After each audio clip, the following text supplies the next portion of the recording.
या सर्व वावटळीमध्ये, या एकंदर राजकीय परिस्थितीमध्ये शिवसेनेचा मूळ जो आधार आहे, जो मतदार आहे, तो शिफ्ट झाला नाही, तो दुसरीकडे गेला नाही, तो आपल्याकडे वळला, धनुष्य बाणाकडे वळला. याचं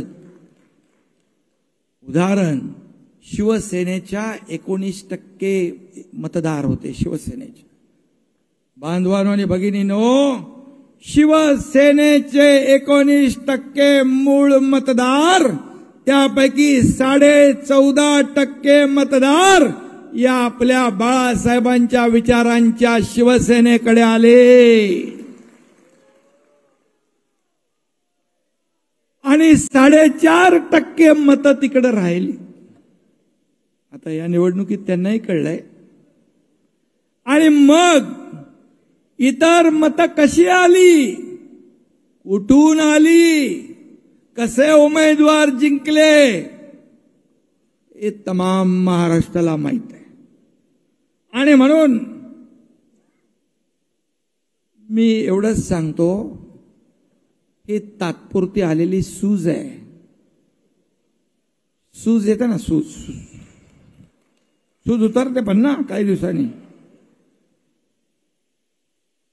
आणि म्हणून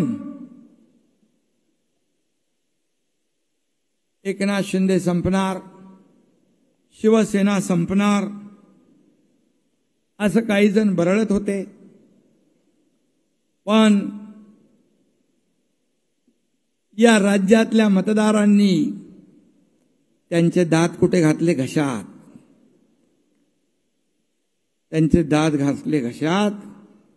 हा एकनाथ शिंदे संपणार नाही, हा एकनाथ शिंदे संपला नाही, हा एकनाथ शिंदे जिंकला तुमच्या साथीने, माझ्या या व्यासपीठावरच्या सहकार्यांच्या आणि तमाम महाराष्ट्रातल्या शिवसैनिकांच्या साथीने हा एकनाथ शिंदे जिंकला आणि यापुढे देखील जिंकत राहील.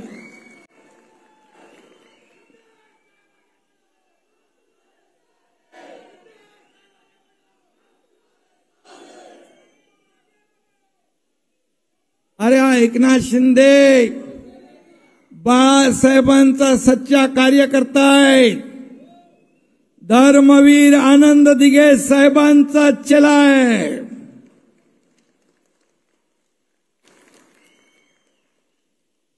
आणि तुमचं आणि या महाराष्ट्रातल्या जनतेचं प्रेम माझ्यावर आहे.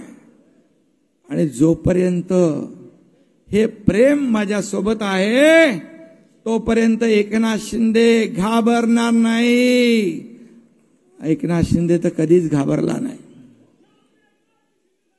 जे नको नको ते धाडस जे आयुष्यामध्ये या देशात कुणी केलं नाही त्या एकनाथ शिंदेने करून दाखवलंय. त्यामुळे भीती आणि डर हे माझ्या रक्तात नाही, माझ्या शब्दकोशात नाही. राजकीय पंडित काय सांगत होते?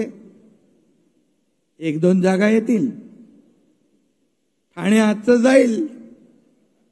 मरेश मस्के पुढे गेले, ते पण टेन्शन मध्ये होते. अरे ठाणे हा एकनाथ शिंदे आणि दिघे साहेबांचा बालेकिल्ला आहे.